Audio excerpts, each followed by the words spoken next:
In a world that measures a woman's worth by how quickly she responds, how much she gives, and how well she pleases, there is an ancient power in choosing stillness, not silence, not submission, but a quiet clarity that says, I do not chase, I do not perform, I simply am. Becoming a high-value woman has nothing to do with luxury bags, external beauty, or how desired you are by others. It begins the moment you no longer abandon yourself in the name of being loved. Let this moment land, because if you've ever over-explained, overextended, or overlooked your own needs, what you may have been missing is not love, but alignment. There is a certain strength in a woman who no longer needs the world to confirm her worth. She moves with a presence that cannot be borrowed, replicated, or negotiated. You can feel it when she walks into a room. Without needing to speak, her stillness speaks for her. She is not in a rush to prove herself, because she is already convinced of who she is. That quality, that quiet power, is the first sign of a high-value woman, and it begins with rooted presence. To be rooted is to live from the inside out, rather than the outside in. It means that your choices are no longer dictated by fear of rejection or hunger for approval. This shift does not happen by accident. It requires deep self-awareness and discipline, emotional discipline. Just like a tree anchors itself deep into the ground before it grows upward, a woman must anchor her identity not in the changing tides of relationships or attention, but in a still place within. That stillness becomes her strength. In relationships, this presence manifests as self-containment, not isolation, not emotional detachment, but a kind of inner reservoir where her validation, peace, and security are not sourced externally. She listens to others, but she no longer needs them to complete her. She shares her heart, but she doesn't empty it to be chosen. There's a story of an older woman who had been through many seasons. Divorce, betrayal, years of being overlooked. One day, a younger woman asked her, "How do you stay so calm when people disappoint you?" The older woman replied, "Because I stopped waiting for people to give me what I already decided to give myself. Respect, attention, peace. Everything extra is a gift, not a guarantee." That is the essence of rooted presence. It is the ability to remain undisturbed by external noise, because you've trained yourself to listen to the inner voice. When others act cold, you don't panic. When they disappear, you don't collapse. Because your identity is not up for sale. There is nothing more powerful than a woman who has learned to sit with herself and feel full. From a psychological standpoint, this rootedness is tied to secure attachment and emotional regulation. The prefrontal cortex, the part of the brain responsible for thoughtful decision-making, becomes stronger when we learn to pause, breathe, and stay present instead of reacting impulsively. Women who have developed this internal balance are less likely to be manipulated, because they don't need constant external reassurance to feel grounded. This doesn't mean she never feels pain, disappointment, or longing. It means she feels all of it, but processes it with maturity. Her emotions don't govern her, she governs them. Like a river that flows but does not flood, she moves with awareness. This presence is not about being emotionless. It's about becoming emotionally fluent. She knows when to express and when to observe, when to speak and when silence is more powerful. And the men who encounter her sense this immediately. It is disorienting to those who expect a woman to beg for their affection or lose herself in their attention. She doesn't compete. She doesn't chase. She invites. And if you're not ready to meet her at her level, she doesn't argue. She simply continues walking her path. With or without your approval. There is another story. A woman was once in love with a man who kept withdrawing. Each time he pulled away, she would chase, apologize, try harder to earn back his warmth. It exhausted her, until one day, something changed. The next time he distanced himself, she didn't follow. She simply stayed still, and in that stillness, she discovered peace. She realized she wasn't afraid of being alone anymore. She was afraid of losing someone who didn't value her presence. That realization became her turning point. From that moment, she stopped giving energy to anyone who made her question her worth. And her life began to change. This kind of emotional posture is not born from ego. It is born from alignment. It is the natural outcome of returning home to oneself. A high-value woman is not arrogant. She is simply not available for what drains her. And this availability is a direct reflection of her emotional responsibility. To be emotionally responsible is to recognize that your feelings are yours to own, not weapons to throw or burdens to hand off. It is the practice of holding yourself accountable for your reactions without needing others to behave perfectly for you to feel balanced. This is perhaps one of the most radical acts of self-love, to stop blaming and start healing. Emotional responsibility is not about ignoring pain. It is about engaging it with awareness. Many women have been taught to suppress their needs, to smile through disrespect, to accommodate even at the cost of their own dignity. But when you begin to take responsibility for how you allow others to treat you, everything changes. You no longer wait for apologies to find closure. You no longer expect people to understand your value before you honor it yourself. This internal shift rewires the nervous system. From a neurological perspective, emotional responsibility activates the brain's executive functions, allowing you to choose thoughtful responses instead of automatic reactions. It strengthens your ability to self-soothe. You move from chaos to clarity, and this clarity becomes your compass. Imagine a woman in a relationship where she constantly feels like she's walking on eggshells. Every word, every gesture is calculated so as not to provoke disapproval. This tension slowly erodes her joy. One day, she realizes she's been editing herself to keep someone else comfortable, and in doing so, she has lost connection with her own voice. That moment of realization is emotional responsibility knocking at the door. Taking back your emotional power does not require confrontation. It requires honesty. It is the decision to stop asking, "Why are they like this?" and start asking, "Why have I tolerated this?" That question changes everything.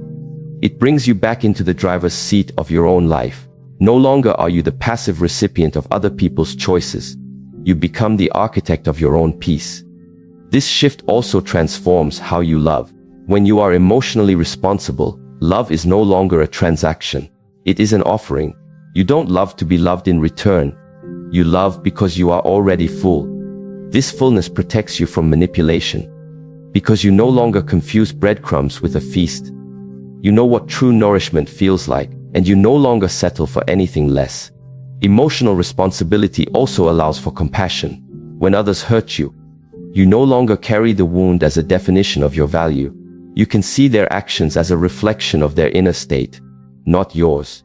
This doesn't mean you excuse poor behavior. It means you stop internalizing it. You learn to say, "This is about them, not me." And that clarity allows you to walk away in peace, not bitterness. A woman once shared that she spent years waiting for closure from a man who left her without warning.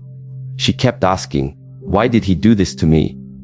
But over time, she shifted the question. She began asking, "What was I avoiding in myself that made his approval so important to me?" That question led her to deeper healing than any apology ever could.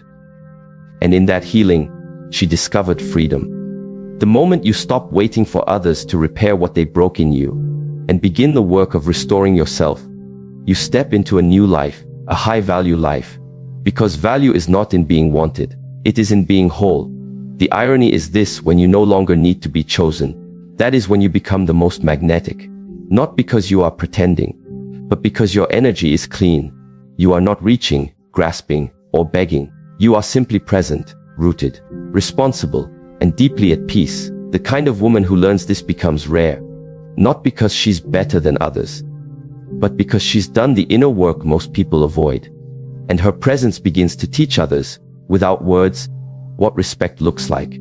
People rise or fall in response to her standards, not because she demands it, but because her energy makes it impossible to do otherwise. Relationships begin to take on a different tone. There is no longer the frantic need to be validated. There is space, grace, boundaries that are not aggressive, but firm, love that is not conditional, but conscious. You begin to realize that emotional safety is not something you beg for. It is something you build. And it starts with you. This path requires courage. It is easier to blame than to take responsibility. It is easier to react than to pause. But for the woman who chooses to root herself and own her emotions, the reward is beyond anything fleeting. It is a life anchored in peace, a heart no longer hijacked by external storms, and a soul that walks with quiet power, undaunted, unshaken, and fully alive. There is a silent language every human being speaks long before words are spoken. It's not verbal, it's energetic. People don't just listen to what you say, they feel who you are. And this feeling, this frequency, reveals the foundation of how they relate to you. This is why personal energy is not just spiritual poetry, it's relationship psychology. A woman's energy is her boundary. It precedes her presence, defines how others perceive her, and often determines how they treat her before she even utters a word.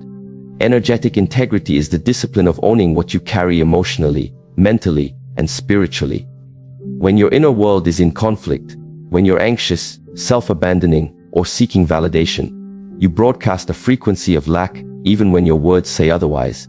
You may speak about self-love, but if you're vibrating with desperation, people feel that misalignment. And unconsciously, they respond not to your words, but to your energy. We have all experienced the difference. A woman enters the room, and she doesn't need to be loud. She doesn't need a grand entrance. Her posture, her eyes, her calmness, it all says, I am enough, without arrogance, without apology. There is a sense of harmony in her presence, and you can feel that her energy is whole. That woman doesn't need to be chased, because she doesn't chase. She doesn't beg to be chosen, because she's already chosen herself. That's what energetic integrity means. It's when your thoughts, emotions, words, and behaviors are in alignment. It is when what you accept from others reflects what you believe you deserve. And that belief is not spoken, it is felt.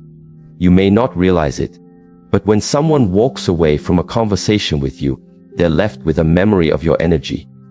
Did you uplift or drain them? Were you at ease or uneasy within yourself? Were you seeking something or offering something? These unspoken dynamics leave the deepest imprint. Energetic integrity starts with how you treat yourself in the quiet. Not just when others are watching, but when you're alone. Are you gentle or harsh with your inner dialogue? Are you in the habit of overextending, saying yes to things that drain you, pretending to be okay when your soul is tired? Every time you betray your own needs in order to keep peace with others, your energy fragments. And fragmented energy is exhausting to carry. Worse, it makes it easier for people to cross boundaries, because those boundaries were never clearly anchored within you.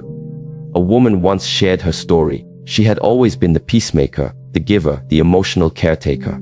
In every relationship, she was the one adjusting, sacrificing, pleasing.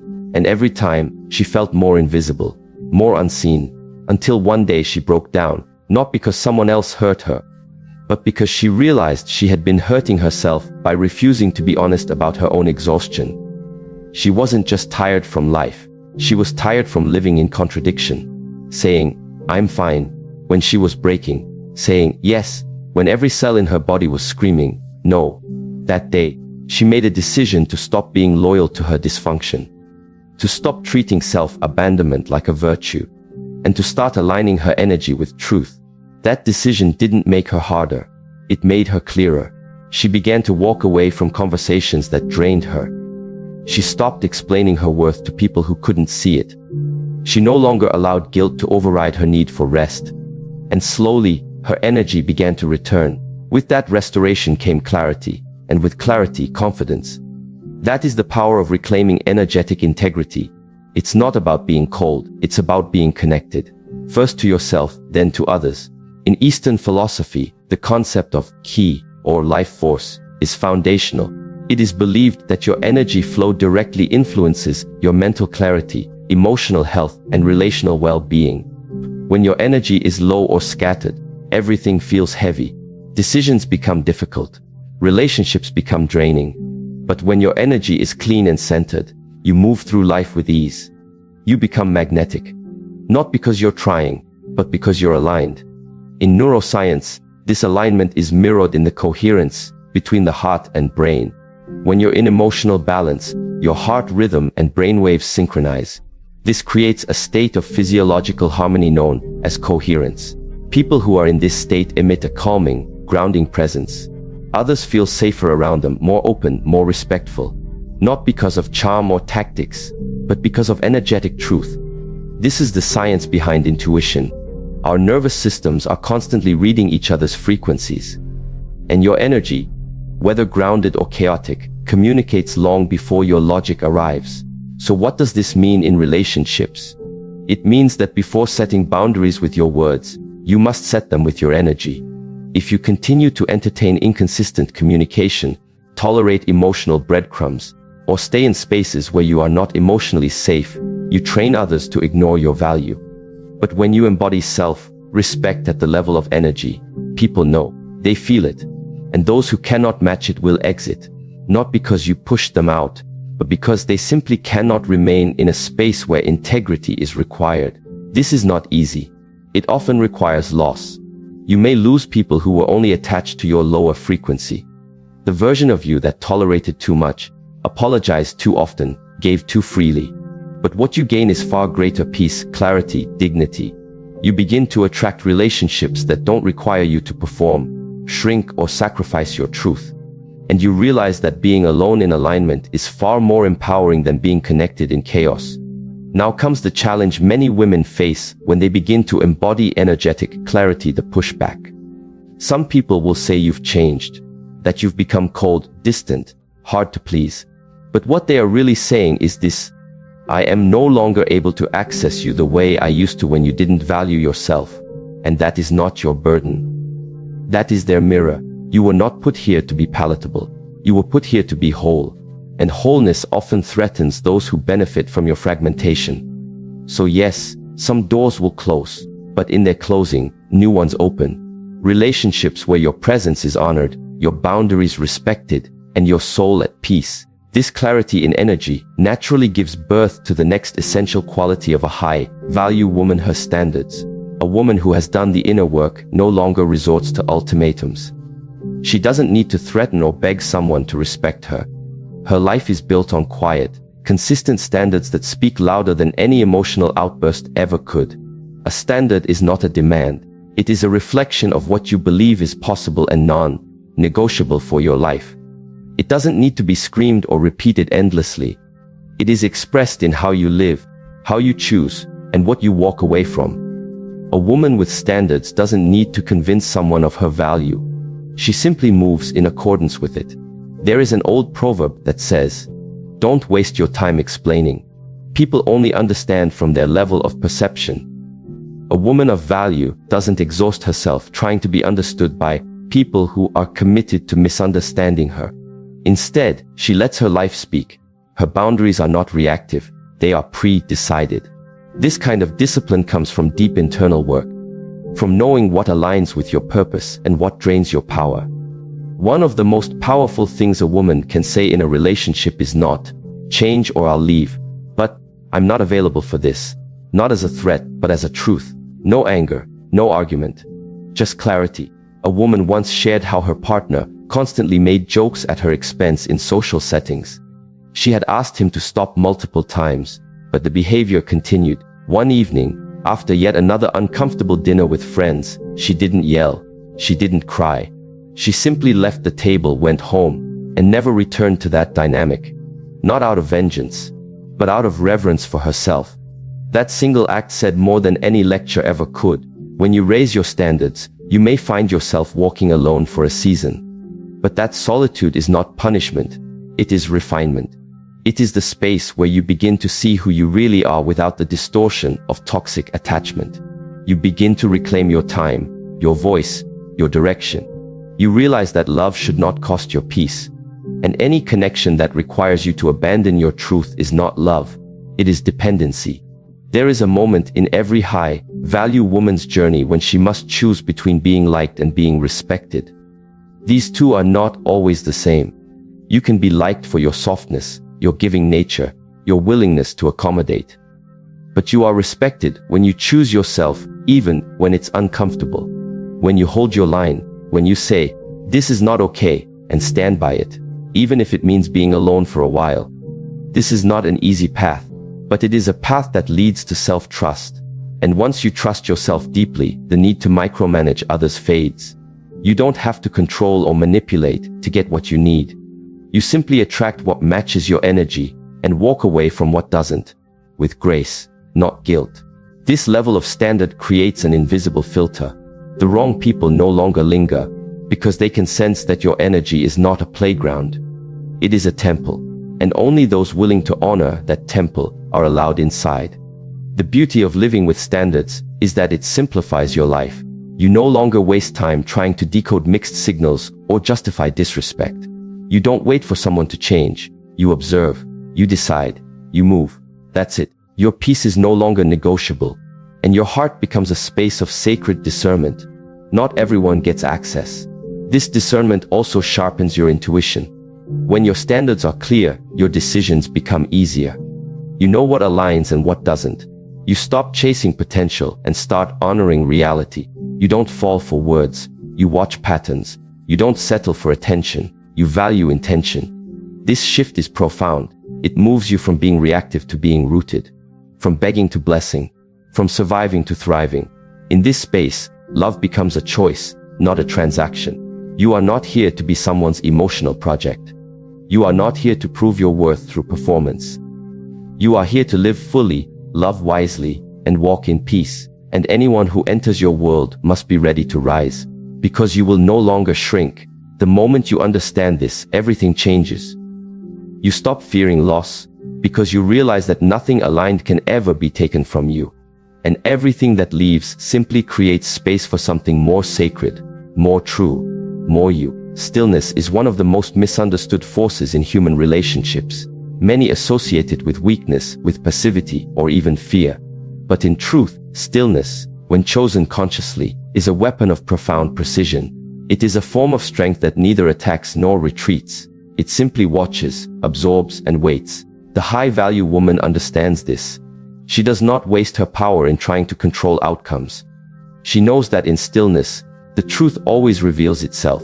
In a world conditioned to react, the ability to remain still is revolutionary. We are taught to respond immediately, defend ourselves quickly, and prove our point before the silence makes us uncomfortable. But not everything requires a response. Not every insult deserves a reaction.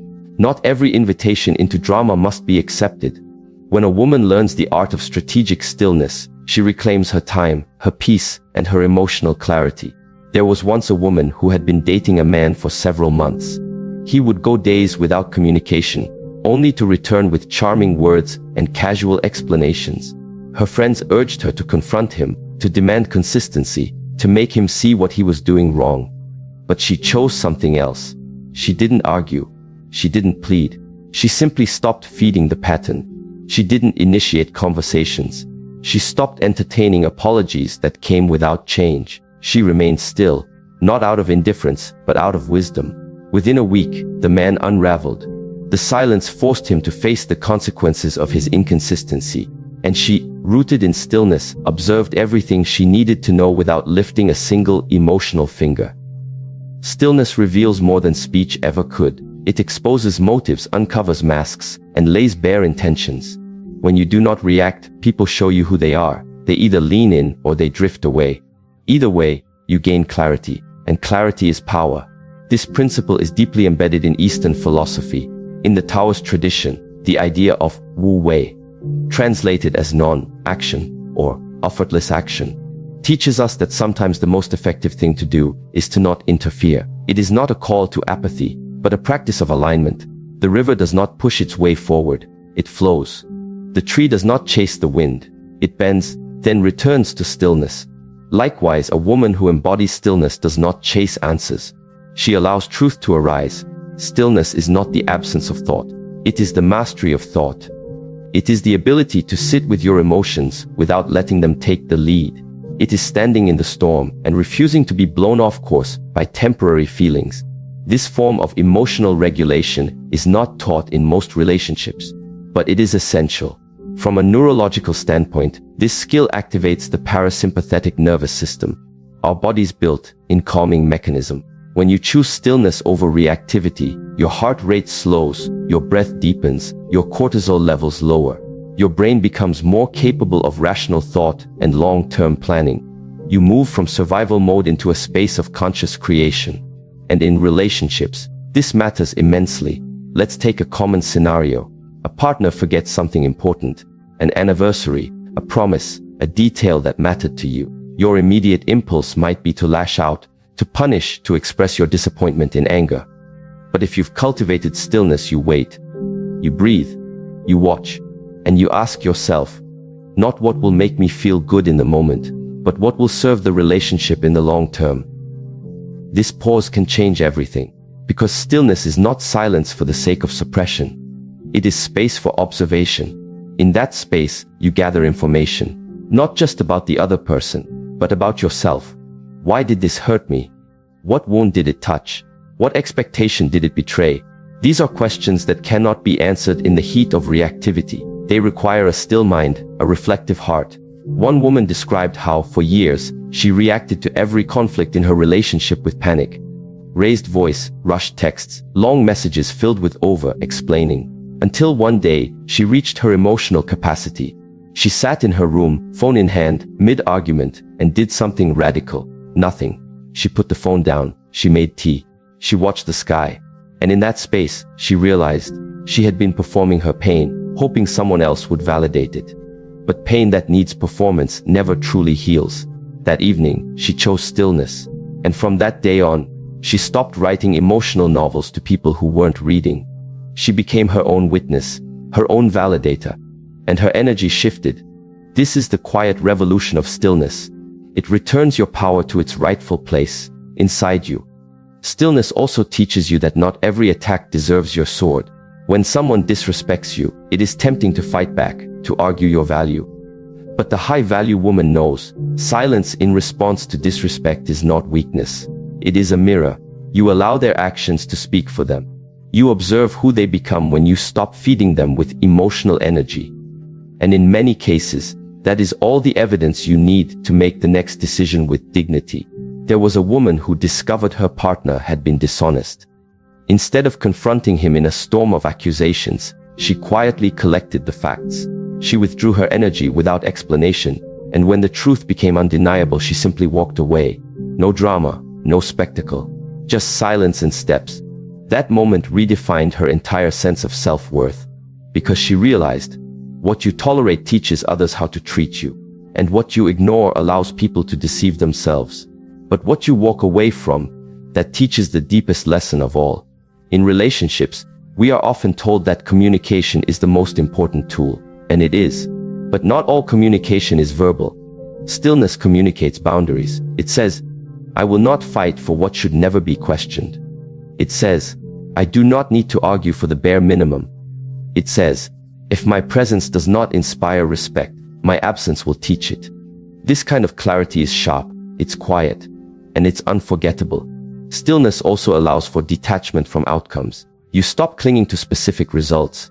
Whether someone stays, changes, apologizes, or grows, you release control not out of defeat, but out of wisdom. Because you understand what is meant for me cannot miss me, and what misses me was never meant to stay. This detachment is not indifference, it is trust.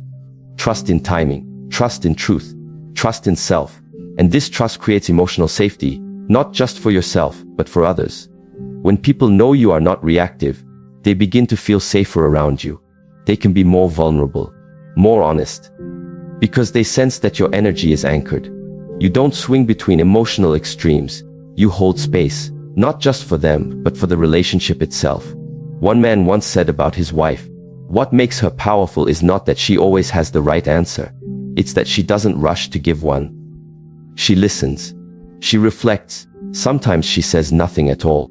But when she finally speaks, everyone listens. That kind of presence is born from stillness. It cannot be faked. It must be cultivated. Cultivation requires practice. Begin with breath. When the impulse to react rises, take a deep inhale, count to 5, feel your feet, feel your body. Ask yourself, what would stillness do? Not suppression, not denial, but intentional pause. Let the moment pass through you before you pass judgment on it. This practice, done daily, becomes a habit, and that habit becomes your emotional sanctuary. Stillness does not mean you never speak. It means you don't speak until you're anchored in truth. It means your words come from clarity, not chaos, from vision, not vengeance. And when you do speak, your voice carries the weight of wisdom, not the residue of reactivity. In modern society, speed is mistaken for strength. Quick replies, fast decisions, instant gratification. But deep wisdom knows slowness is often the most powerful pace, because what is done quickly is often done carelessly. But what is done with stillness is done with precision. So the next time your heart feels the urge to respond quickly, prove your worth, or fix a situation in panic, choose stillness instead. Sit, breathe, observe. Remember, your power does not come from what you say or do. It comes from what you choose not to say and what you no longer tolerate. It comes from knowing that stillness is not the absence of action. It is the highest form of presence. And the woman who masters stillness, she doesn't just navigate relationships, she elevates them. Without pressure, without performance, just peace, unshakable, undeniable, unforgettable peace. There is a quiet transformation that begins in a woman when she no longer seeks peace in another person's presence, but finds it in her own. That moment, when she stops asking, "Who will love me?" and instead asks, "How can I become love itself?" marks the beginning of her rise into power, grace, and deep emotional fulfillment. This journey does not begin with outer change. It begins with devotion to inner growth. And it is this devotion, quiet and often unseen, that transforms a woman into a sanctuary. To become the sanctuary you seek means to stop chasing emotional safety in someone else's arms and begin creating it within yourself. It is the decision to stop living in reaction to others and begin building an inner world so grounded, so rich, that no external chaos can truly shake it. In relationships, this devotion changes everything. Because when a woman becomes rooted in her own emotional ecosystem, she is no longer available for love that feels like survival. Many women, often unconsciously, carry the burden of emotional overfunctioning. They try to fix, to heal, to anticipate the needs of others at the cost of their own inner alignment. They become the peacemakers, the forgivers, the ones who keep trying even when nothing changes. And while this devotion to love is admirable, it becomes dangerous when it is not first directed inward. Without a foundation of inner growth, even the most beautiful woman can become emotionally exhausted, depleted, and resentful. One woman described how for years, she attracted partners who were emotionally unavailable. Each time, she believed that if she just gave more, waited longer, loved harder, she would eventually be seen. But over time, her spirit began to crack. The more she gave, the more invisible she felt. Until one day, she sat in silence and realized the painful truth. She had never made a commitment to herself. Her energy had been entirely focused on being chosen. She had never paused to ask, "Do I choose myself?" That moment became her awakening. She began slowly to reverse the pattern. She stopped trying to prove her worth through sacrifice. She stopped expecting someone else to complete what was missing. Instead, she started building rituals of devotion, not to impress or to perform, but to restore. She began walking every morning before sunrise, letting her body return to rhythm. She journaled, not to analyze others, but to understand herself. She sat in silence, even when the silence felt uncomfortable. And in that process, something shifted. Her posture changed. Her voice grew steadier. She no longer felt frantic when a message went unread.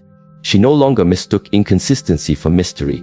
She could finally say, "I know who I am, even when no one else sees me." That is the power of becoming the sanctuary. It's not about perfection. It's about presence. It's about becoming the place where your own heart feels safe to land, regardless of who comes or goes. This kind of inner growth is the most attractive energy on earth, not because it is loud, but because it is real. In relationships, it allows for clarity. You begin to see who can truly meet you, not from a place of fantasy, but from a space of self-awareness. You stop chasing intensity and start valuing stability. You no longer get caught in the highs and lows of chaotic affection. You want something calmer now, something slower, something sacred. Devotion to inner growth also means that you no longer wait for pain to force your evolution. You choose it daily. You study your triggers. You become curious instead of reactive. You ask, what part of me still believes I must earn love, instead of blaming others for withholding? This self-inquiry, done with compassion, becomes the foundation of emotional maturity. And emotional maturity is the currency of healthy relationships. From a psychological lens, inner growth strengthens emotional intelligence. It deepens your self-regulation and increases your ability to connect without codependency. The prefrontal cortex, responsible for reason and long-term planning, becomes more active as you develop reflective practices. You become less impulsive, more intentional. You learn to differentiate between emotional hunger and emotional connection. And this ability to self-observe rewires your relationship patterns. There is a quote that says, "Don't seek the light, become it." The high-value woman doesn't just wait for a partner who understands her. She becomes someone who deeply understands herself. She creates her own emotional weather. On days when the world feels cold or disconnected, she doesn't shrink. She warms herself from within. Through small but sacred habits, she builds a relationship with her own soul. She reads not to impress, but to nourish. She meditates not to escape, but to return. She sets boundaries not to punish, but to protect. Her life becomes a reflection of quiet power, not performance. One morning, a woman stood in front of the mirror and noticed the difference. Not in her face, but in her eyes. They no longer looked tired. There was a fire, steady and calm, that hadn't been there before. She smiled, not because everything was perfect, but because for the first time in years, she felt like home to herself. That feeling, that sense of inner homecoming, is what every relationship needs in order to thrive. Not two people filling each other's voids, but two souls who have come home to themselves, meeting in wholeness. Inner growth also teaches a woman to be deeply discerning with her energy. When you become your own sanctuary, you realize how sacred your time, your space, your attention truly are. You no longer tolerate conversations that feel empty, touch that feels disconnected, or relationships that feel like guesswork. You want reciprocity, not intensity. You want truth, not performance. You want effort, not potential. And because you are full within, you are no longer tempted by emotional breadcrumbs. There was a woman who once said, "I used to be impressed by butterflies in my stomach. Now I look for peace in my chest." That shift speaks to the essence of maturity. When your inner world is tended to, you no longer confuse chaos with passion. You can walk away from what feels familiar but unsafe, and you do so without bitterness. Only gratitude for the lesson. Devotion to inner growth also creates humility. You begin to see your own patterns, your wounds, your defenses, and you no longer project them onto others. You take responsibility for your healing. This makes your love less reactive and more responsive. You can hold space for others without losing yourself. You can listen without needing to fix. You can stay soft without becoming small. This softness is not weakness. It is the result of deep inner work. A woman who has grown herself from the inside out knows how to forgive, not because she forgets, but because she refuses to carry poison. She knows how to walk away, not out of pride, but out of self-respect. She knows how to stay present, not because she fears losing someone, but because she values the moment for what it is. In her presence, others feel something rarer: safety. Not the kind that comes from control, but the kind that comes from consistency. She becomes the kind of woman people remember. Not for how loud she was, or how much she gave, but for the way she made them feel seen, even when they couldn't see themselves. But most importantly, she remembers herself. She returns to herself daily, through practices that realign her, through reflections that deepen her, through stillness that heals her, because she knows that everything she wants from another, love, safety, connection, must first be built within. Not perfectly, not all at once, but with quiet devotion. A woman once wrote a letter to herself and placed it in her drawer. It said, "I will no longer abandon myself to be chosen. I will no longer ignore my intuition to feel wanted. I will no longer perform peace while my soul aches. I will grow. I will pause. I will learn how to hold myself in the same way I've always tried to hold others." That letter marked the beginning of a new era, not because everything changed around her, but because everything started to change within. And the beauty of this inner shift is that it ripples outward. Your relationships begin to reflect your growth. You begin to attract those who meet you in presence, not projection. Those who see you clearly, not through the lens of fantasy. You no longer become a mirror for someone else's wounds. You become a reflection of healing. This journey never ends. Inner growth is not a destination, it is a daily return. But with each return, you feel more at home in your body, more clear in your mind, more at peace in your heart. And from this space, love no longer feels like a transaction. It becomes a natural extension of who you are. When you've spent years searching outside yourself for peace, It can be disorienting to realize that the sanctuary you've longed for was never in someone else's arms. It was within your own breath, your own awareness, your own stillness all along. But once you realize this, you rise differently.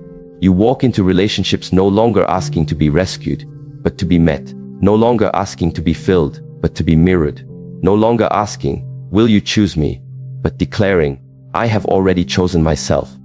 And that kind of woman, devoted not to perfection, but to inner growth, becomes a force of love the world is rarely ready for, but always remembers. When a woman decides to stop waiting for validation, for completion, or for someone to choose her before she chooses herself, she becomes unstoppable. Not because she's louder, not because she demands it, but because she no longer negotiates her value. She no longer allows her peace to be held hostage by uncertainty or conditional love. She becomes deeply rooted in who she is, and from that root, everything flourishes. This journey is not about becoming untouchable, it's about becoming unshakable. It's not about rejecting love,